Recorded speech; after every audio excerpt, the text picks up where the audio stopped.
All right, let's do this thing. In 5, 4, 3, 2. All right, and welcome back to The Price for Paradise. My name's Woody, aka Creston Woods, and with me today we have my friend David Hamerick.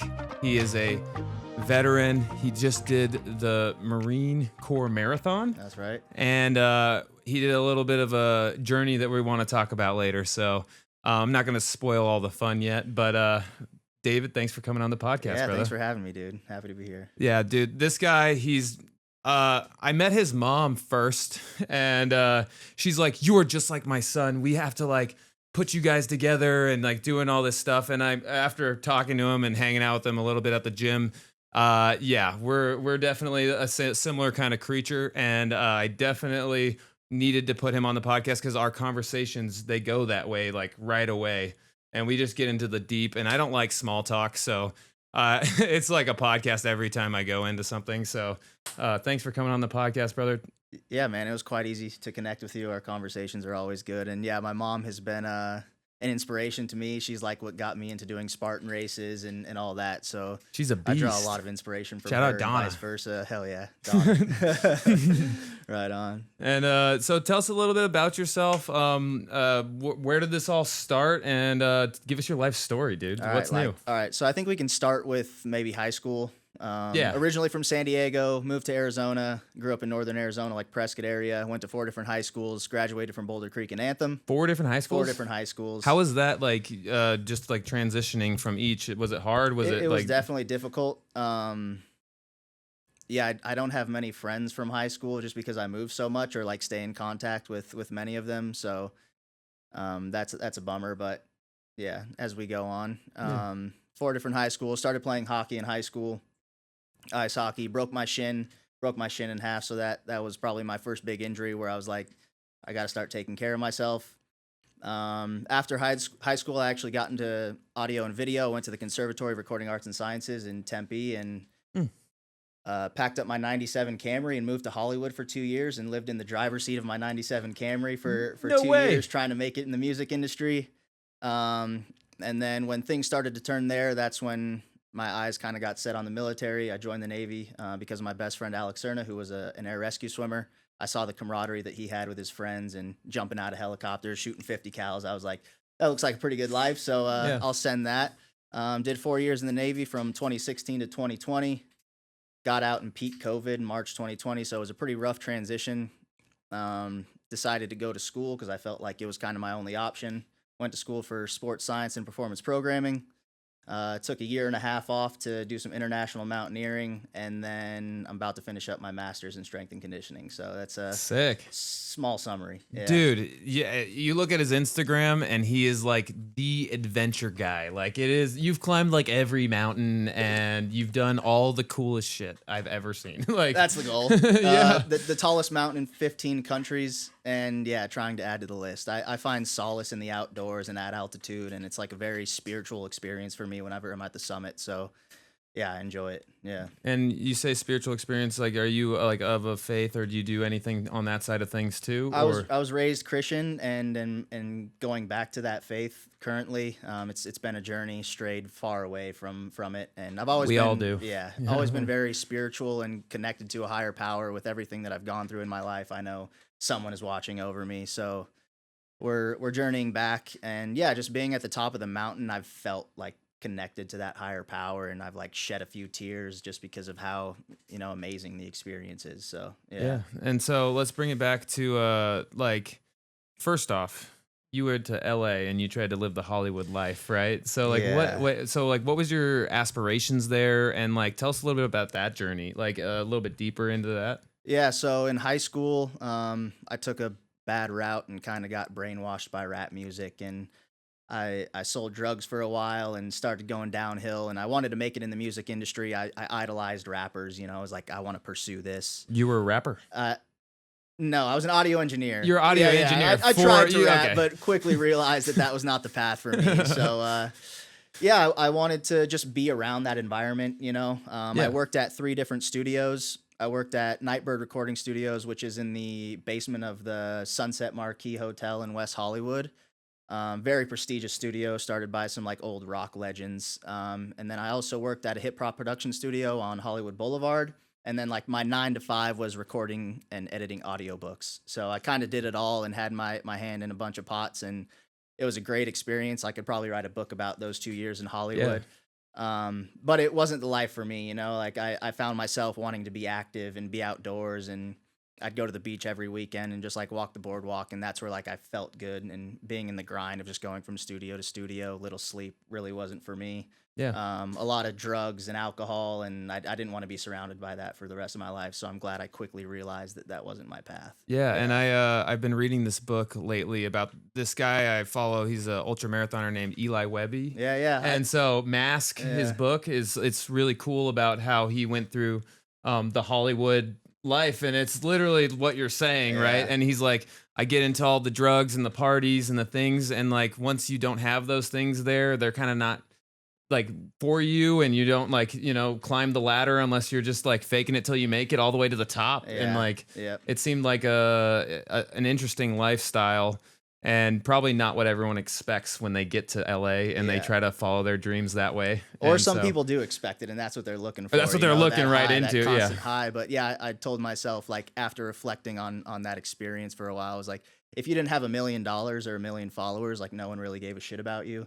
And that's not the people that I wanted to be around, Yeah, like you can't just respect me for being who I am and like a genuine and like all that stuff, right? And like if you didn't do the drugs and party and do all the things with them, then they would be like push you to the side. Exactly. Yeah. Interesting. And not to say that like I did turn back to, substance abuse after the Navy and hey dude, like we all cope in some different ways, and like I definitely have had, like, living in Hawaii, like I definitely had some similar experiences there on going through some substance abuse, and like definitely trying to find myself through those things, which you never will. And you only learn that you won't by doing sometimes, and so sometimes you got to do it, and sometimes you got to listen to the guy that already did it, and probably don't start there. Even then, you got to experience the dark to appreciate the light. Yeah, exactly, for sure. And then and so then you went into the military or the Navy, and you said like the camaraderie thing. Do you think that like stems from like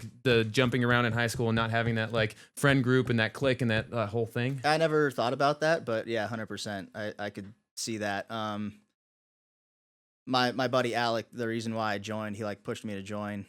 Like I knew him since I was 11, and just saw like the camaraderie that he had with his fellow rescue swimmers, and it was like it was a brotherhood. It's like a really cool frat where everyone's like sharing a higher purpose and doing something greater than themselves. So yeah, I really couldn't beat that. I just had a firefighter on here saying the exact same thing about like he grew up with a bunch of sisters, and he just like looking for that brotherhood, and like it comes out in different organizations like the military, like firefighting, like I think trainers have a similar one, and I think it's very cool to see that you can find that not having that, and like there's other routes to get there.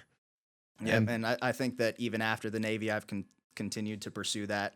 I was thinking about fire, and but I think I've found some of that like shared purpose through jujitsu and some other things. So yeah, there's other routes there too. Continuously searching for the brotherhood and the tribe. Yeah, for sure. And so let's take me through the Navy and what it was like, and what was like when you were in there. Is there like it was intense, probably, I'm sure. Yeah. It has its pros and cons, just like every job. But it was a long 4 years, but I wouldn't change it for a thing. So I joined with a contract to go through SEAL training. My buddy Alec, I didn't even know, like when I was working in Hollywood, I didn't even know what a SEAL was. And my buddy Alec was like, you should go to SEAL training. I'm like, what's that? So like, smoking weed every day in Hollywood. 6 months later, I was like in the middle of SEAL training with a boat on my head. Had no idea what I was doing. Every day was just like a deer in the headlights. But that training is where I found my passion for like health and fitness and optimal performance.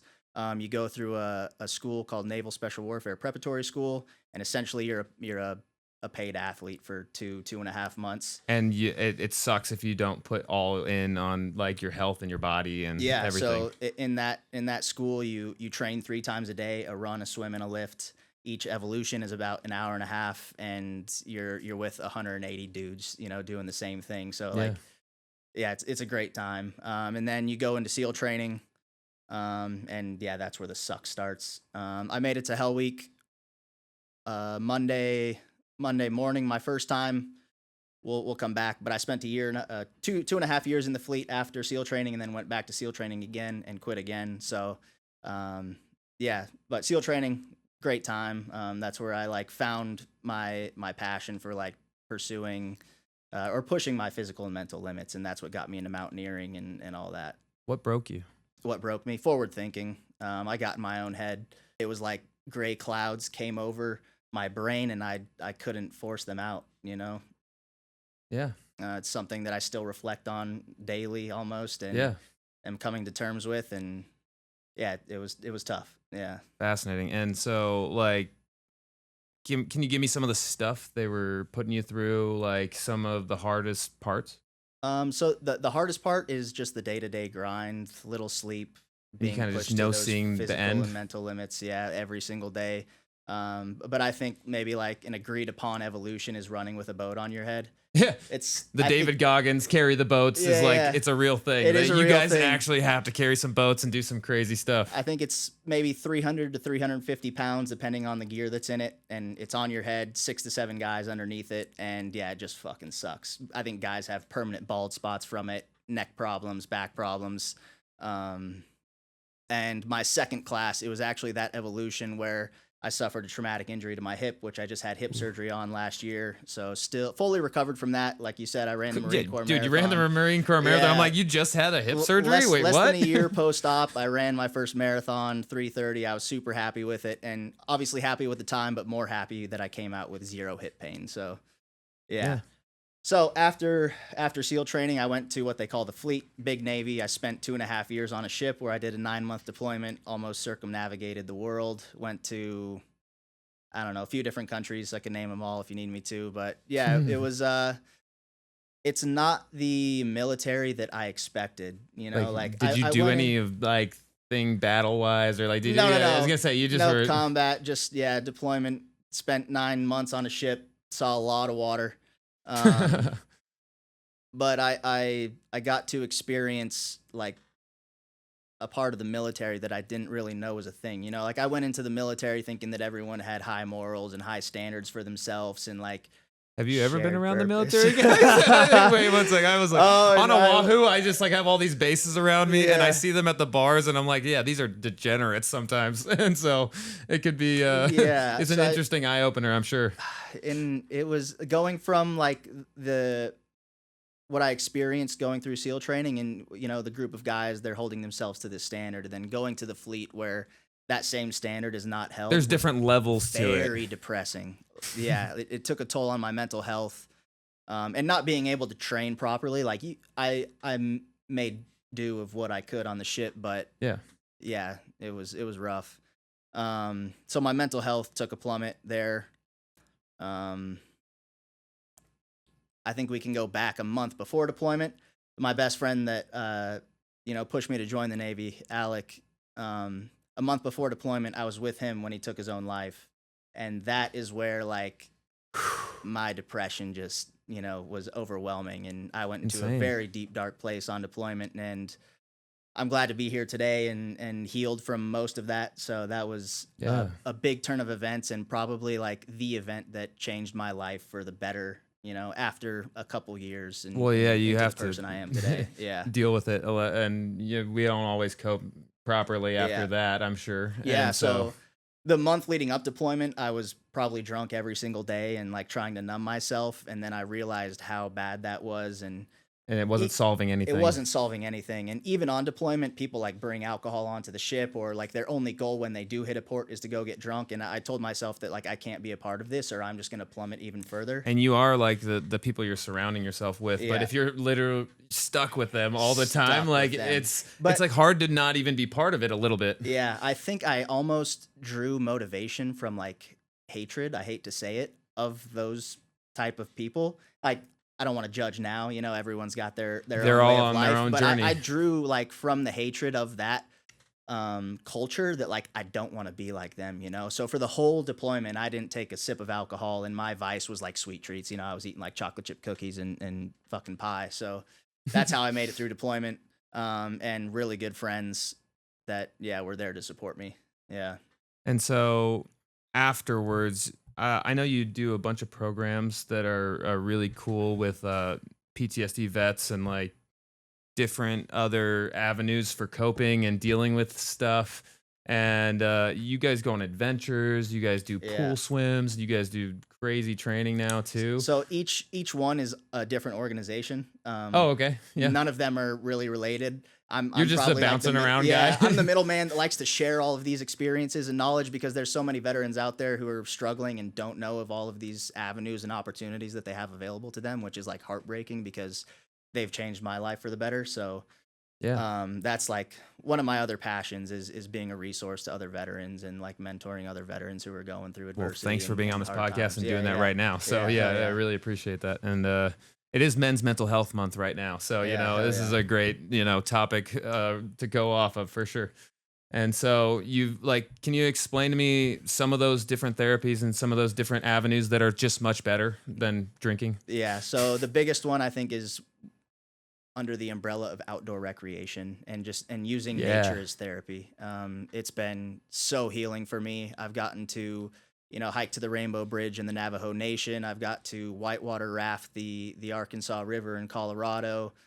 I just got back from hiking the tallest mountain in Texas with another organization, and the list goes on. And each one, I get to connect with a different group of veterans who are all experiencing similar things, and every time it's just amazing. Yeah. And the big journey we were going to talk about now, I'm going to bring it up, is he just got back from an ayahuasca trip not too many weeks ago. And ayahuasca is a very intense psychedelic therapy. And so, guys, it's not just a fad that you hear on Joe Rogan. Sometimes people just go out there trying to figure out their problems, but there's other avenues than this avenue, unless you really, really are going all in on taking care of yourself and like trying to figure yourself out like this guy. I think that there's other things you just start with first before you go this one. But 100%, it is a fascinating avenue, and I really want to dive into that and that experience let's with do you. it. I will do my best to articulate the objective experience. I'm still processing everything that I went through, so I do want to shout out one of the preparation and integration coaches, Rich Mulder, who articulated our experience much better on his Substack called The Gentle Discipline. So if you want to go check that out, he did a great job. But yeah, so we spent 4 days, 3 nights out in the Sonoran Desert, nestled away in the Santa Catalina Mountains, about an hour outside of Tucson, near some tribal lands of I think it's called the Tohono O'odham tribe. And yeah, it was, at a loss for words of the experience, honestly. Everything that I went into it with, the intentions, what I thought it would be like, Completely different. completely Shattered. different. Yeah. I've done psilocybin on my own terms, like recreationally, and then I've used it a few times over the past year in like a controlled setting where I'm in my room with the lights off, candles, sound bath music, and I use it for like meditation purposes. I've done the same, and it's It's phenomenal. And I've also done it Super during rapid like healer. a sound bath and like crazy deep meditations. I think it's amazing. But even with those experiences, doesn't compare at all to what I experienced out in the desert there. Wow. And so what even drove you to doing it in the first place? How'd you figure out about it? Like, how'd that start? The first time I found out about it, I think it was I came across the Instagram of the Aya Mission, which is the organization that I did it with. Every Memorial Day and Veterans Day, they host retreats down there for veterans. I tried to make the one in Memorial Day and it didn't line up. And I think, the medicine calls you like you When can you're try to ready, prepare, when it's perfect timing, when it's Right, timing. yeah. Yeah. And I'm about to go through another transition, graduation, next chapter of life. So I think it was perfect timing.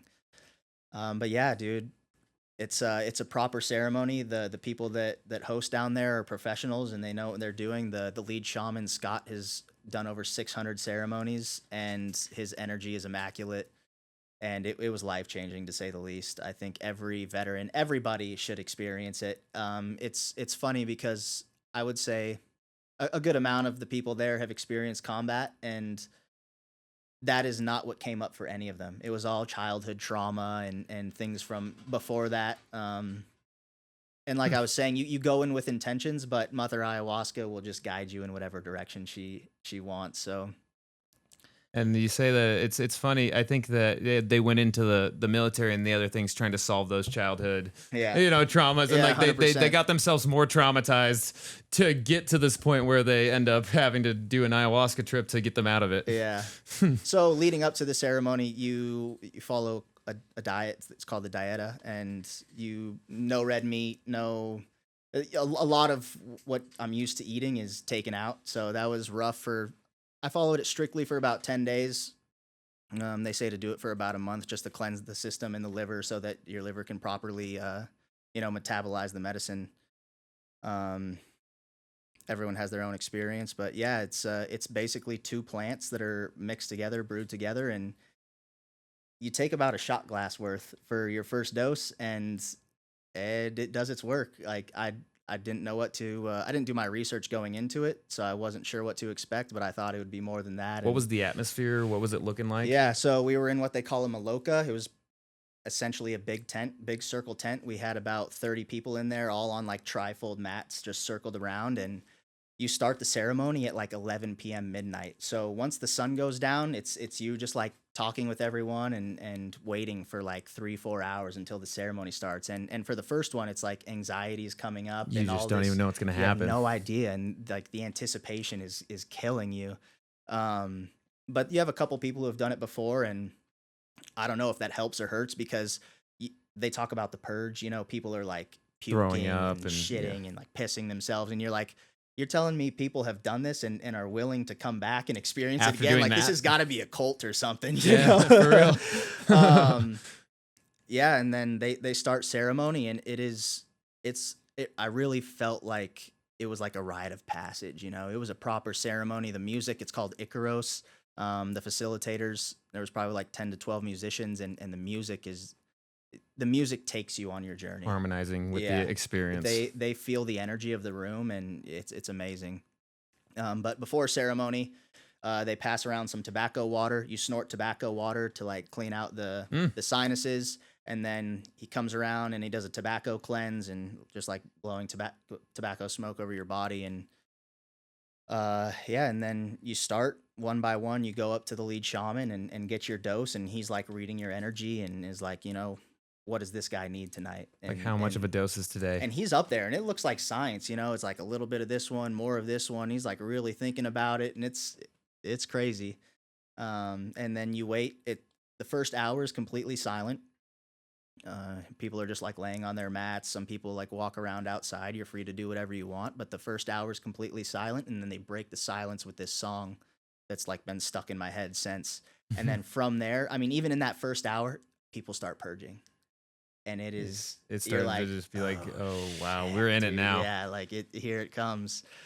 And then yeah, you go on your journey, and you can go up for a second, third, fourth dose, whatever you're feeling. You don't have to go up for anything else if you don't want after the first one. And everyone needs to experience this. Yeah, it is Interesting. life changing. Yeah. And how long does it last? And how long is this one dose, or like how Yeah, so one dose the ceremony lasts from about 11 p.m. to 5 a.m. I think they wrap it up. So it's about 6 hours, and that one dose, it depends. The one dose could last you the whole time. You could be on depends on a how sensitive crazy you are to journey. it, right? Yeah, like, and I think there's so many factors. Your metabolism, if you follow the diet correctly, you're hydrated. A lot that plays into it. My first night, I did 3 doses. Second night, I did 2, and the last night I did 1, and each one was a different experience. The first and the last night, I felt really well. The second night was just like pure shit. I was getting everything out, purging it all. purging it all. But yeah, it's you feel like the collective consciousness, like you feel connected to everyone in the room. You're all in it together. Yeah, and being on tribal lands, like I walked around for an hour and a half out in the desert for one of the nights, and you just feel connected to everything. Was there like a visual experience along with the purging and all of the stuff that came along with that? Yeah, I think that's very unique and individual, case by case basis. I had visuals when I closed my eyes. Some people experience things with like their eyes open. I think more for me, it was like I've experienced it on mushrooms too, like kind of like the clouds dancing and whatnot. And Yeah.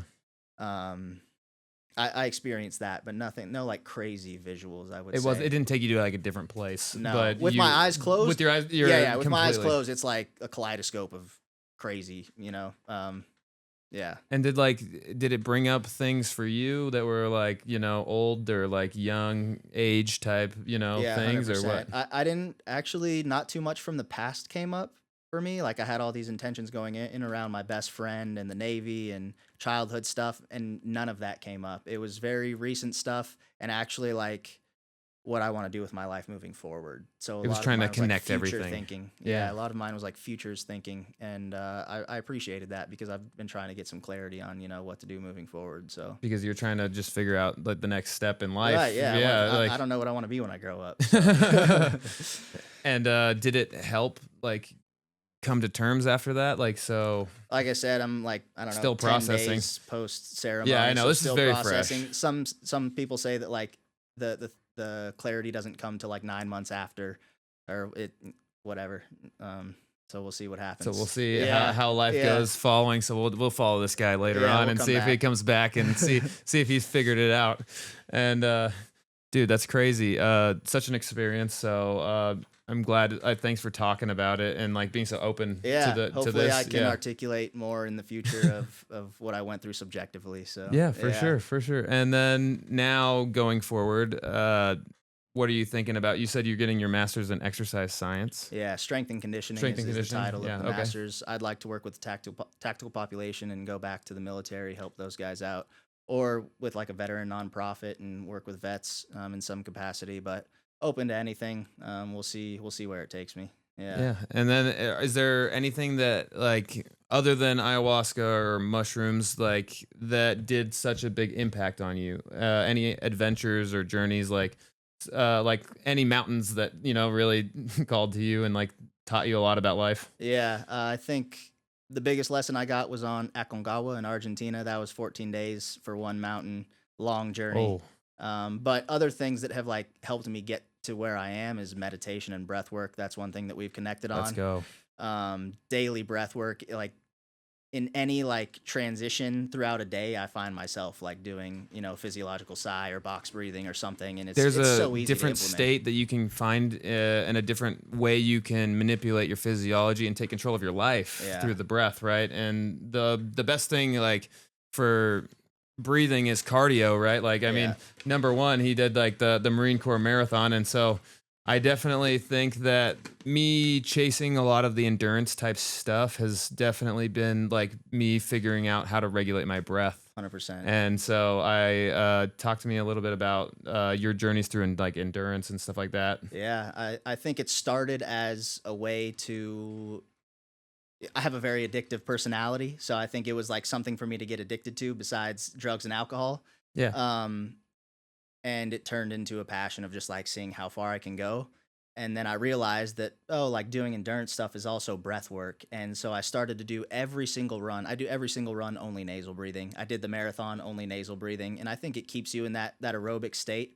And it lets you, and I think being in that aerobic state allows you to get into like some meditative state where you're not exerting so much effort that you can only think about that effort and you can like reflect on your life, while you're doing these runs. Yeah, and Yeah. I love that you do nasal only. I always preach nose. It's like it's the foundation, and there are situations for the mouth. Like, don't get me wrong. Like, there's 100%, there's a time and a place. Like, if you're swimming, you definitely need to swim. Breathe out of your Yeah. mouth. So like, Yeah. there's like a lot of factors to it. But I think that you have to also adapt your nasal passages because like it doesn't just start day one nasal cardio. Like Yeah. you don't just get it and like you can adapt up to 90 or 80% of your like max heart rate through nose only. But day one, your sinuses are like really small and they're very malleable so they can grow and they can, you open up for you.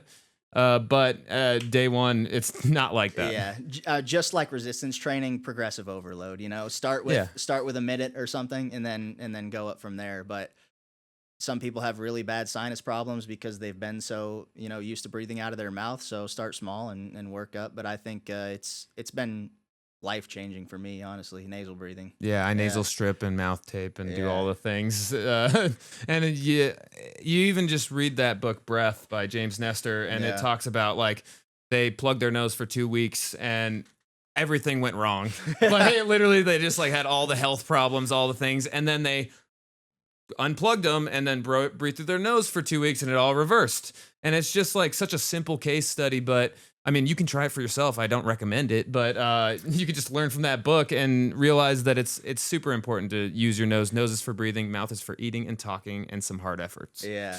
I wouldn't recommend, I don't think, everything that I do. I think I'm an extremist, and maybe... But we need those extremists to learn about the body, right? They're great case studies for this thing. Yeah. And so not everybody has the addictive personalities that we do. So 80-20 rule for everything, you know? Yeah. Diet, exercise, whatever it is, follow the 80-20 rule and you're good to go.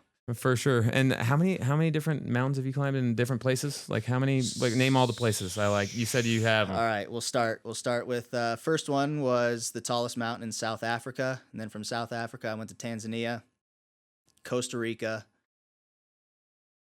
Portugal, Spain, Hungary, Croatia, England, Scotland, Wales, and Jordan. And Argentina, and then I go to Ecuador in January. So sick. Yeah, and I think that's the other part of breath work that I learned the most was doing like mountain climbing or like hiking. Like again, it's not running the marathon, but it's the equivalent of going up in elevation, and it will test your breathing. It will test and it bring you really present into nature and into that space where you're in that meditative space, and it regulates everything for you. Yeah. And it's the most fascinating experience. Have you seen the documentary 14 Peaks? I have not. That is what got me into mountaineering. Nims Purja, he held the record for climbing the 14 tallest mountains in the world within 6 months. And they were doing like exercise physiology tests on this guy, and his VO2 max was like better than like professional cyclists, and he's running with 70 pounds on his back in the mountains. Like this guy is just built different. And I'm like, I want to try this. And that's what got me started. I was really intrigued by this guy. And I saw like Wim Hof, and I was like, this guy's swimming in lakes underwater for how long? And then he's also climbing Mount Fuji Kilimanjaro in his shorts like no shirt. What? That's a whole nother That's level. like it's an insane like meditative state that you can put yourself in to not feel cold anymore. So I haven't gotten there. A few more years, I think. For sure. And and you crushed the marathon. And so how was that? It was good. Another thing that I don't recommend, just I haven't dialed in my intra-race fueling, so I didn't eat anything. We were talking about that on the last podcast. It's so hard to do. Like if you don't I have eat. a pretty sensitive stomach, and I really just don't like eating anything when I'm running. So I had a solid breakfast, bagel, banana, whatever. But during the race, I had nothing. I had about maybe 12 ounces of water. But I felt great all the way up until like mile maybe 21, and my quads started to feel it with every step. Yeah, you juiced them. Yeah, I was able to like hold my pace. My goal was 3:30. I came in at 3:31, so I was like pretty happy with that. Nice, yeah. But that's basically the goal. The second mile, like I had like the structure of my mileage and what pace I wanted to hold. I was like the first 6 miles I want to hold like an 8:15, middle 7 to 20. I hold an 8, and then like hopefully negative splits from there. Mile 2 was a 7:07. I was like, this is not sustainable. Right. But like the energy cooking. of the crowd. Yeah, you got the adreneneline race day vibes 40,000 are awesome. people, music, and I'm like, feel good, Yeah, for sure. Yeah, you don't feel good at mile 22. That's awesome. Yeah. And are you gonna do more of that? Or are you gonna join races more, or is that like just a piece of the puzzle, right? Like, do you just want to climb Everest? Like, what's I think that Everest all is about? on the list inevitably, but that's like a financial commitment that I'm not prepared for I need right like now. a couple months and a couple of years of training and like a whole different body. I think you both could probably of us, do it. I think both of us could climb it right now. But yeah, it's the financial thing. It's like upwards of 80K. So I'd rather put don't my have that kind of money right yet. now. But yeah, races, I think for sure I'll do another marathon. I'd love to do a 100-mile one day. I've done every other distance under a marathon. I've done a 50K, so they're there. I did Spartan races for a while and competed. I love it all. Yeah. Oh, dude, sick. And so give me some tips. I got a 50K in 2 weeks. So wait, so you were bad on your nutrition on this marathon. So how did you do a 50K? Because that's further. Yeah, I tanked hard on that. I didn't train for the 50K. My buddy was like, "Hey, you want to run a 50K in 2 weeks?" Yeah. You can't say no. Felt good up until like mile 20. Tanked hard, started walking. And, I think I did eat some at the aid stations. On that. Dude, you can't just David Goggins through your nutrition. No. Like you have to eat. I would start playing with like training your gut now and just slow runs. You don't need to be doing any speed work for an ultra marathon. And Nope. it depends on where you're at in your training and how much you've actually done mileage wise, but low and slow. And yeah, I love it. And yeah, no, I have been like just eating bars, like just to start my runs, just to see if I can start digesting things. Yeah. And yeah, definitely training that because I've got the goo guts before. I've done like Ironmans definitely So teach you all bad. about that because Yeah. like it's a 7-hour race. You have to eat. There's no other Something, way. Right. And I thrash around in the water. Right. So I'm dizzy getting out of the water already. And if you don't eat, you will fail. And that's the cool part about those races is like you actually have to do it right. Yep, there's so much science behind fueling, for endurance exercise and grams per hour, hydration, and you can really dial it in. It does help performance, but I haven't gotten to that part. I think of it's my like training yet. a macrocosm, microcosm thing to like life, where you do like an Ironman and you learn about the fueling, and then you're like, I go back to my regular life and I'm like, oh, I need to figure out my fueling for day-to-day stuff, and I Yeah. need to figure out like how to do this all the time. Yeah, got to figure out what works for you. My first time experimenting with a gel was at mile 10 of a half marathon. It was like a coffee flavored. It was nasty, so bad. And you're big into jujitsu and like the martial arts, and so talk to me about that as a mental therapy because I've had some kids that have recently been into like been bullied and are dealing with some of that stuff, that childhood stuff that probably comes up in Yeah. kids, and I see martial arts as one of the coolest things because it is like mental stability for people. And so, yeah, tell me about your journey through jujitsu. Yeah, I'm quite new to it. I did it for a few months back in 2021 and then just started up again after my hip surgery in March. So maybe a total of a year I've been training. And besides the physical aspect and the forced yoga, it's helped my mobility a lot. But the mental aspect is incredible. There's a lot of lessons I think to be learned from the mat. I'm still super new to it. But even through some adversity in the last year or so, like continuing to show up for yourself on the mats and the mindset that you get into when you're on the mats, and that's all that you can think about when someone is, trying to attack you and choke you out. You can't, your mind can't be elsewhere. And I think it's a really cool. I haven't used my creative brain in recent years. I've just been You have to think outside the box there, scientific, and right? yeah, it's a very creative sport, and yeah, it's fun. I love it. And for self-defense purposes, bowling, whatever. Yeah, I just think I see fighters themselves and they're so calm. And you would think they would be the people that are, that's going to sock you, but they're the people that are like the most controlled. Yeah, I mean, And so- even with endurance sports or whatever you're engaging in, if you're putting yourself through manufactured stress, the day-to-day stuff is quite doable, like Suffering's it's not, inevitable. Yeah. But like I'd rather choose my suffering than let my suffering choose me. Yeah. And so like we're all going to have to deal with some of that stuff, but like if you build yourself up and you create that strength, then all that other stuff is easy, right? Yeah, Like you yeah. don't like the day-to-day stuff's nothing. Yeah. I think a quote that came to mind is like the pain of discipline or the pain of regret. So it's like you can Yeah. put yourself through all of this stress, or don't put yourself through anything, and life's going to hit you anyways, and you're going to be like, why didn't I do this? Yeah. And so, dude, I love your energy. This has been like, very sparky, and we are going to wrap it up here not too long, but I do want to give you an opportunity if you have anything that you want to like bring up or like things that you want to talk about right now. Nothing off Yeah, top. okay. I'd love to come back and chat some more, dude. Yeah, cool, dude. Yeah. Thanks for talking about it. This is Appreciate like it. very open, and like a lot of people have a hard time, getting it out of them, but I think you did a really good job of like collecting it all right Yeah, now. you're the And facilitator, dude. I appreciate you. Yeah. And thanks again for coming on, man. Appreciate you, man. Yeah, and we'll catch you guys next week on The Price for Paradise. My name's Woody, and aloha. Boom! Nailed Hell it. yeah. Dude, sick. That was awesome. That was 40 minutes. 40 minutes, dude. That Damn. flew by. Yeah, dude.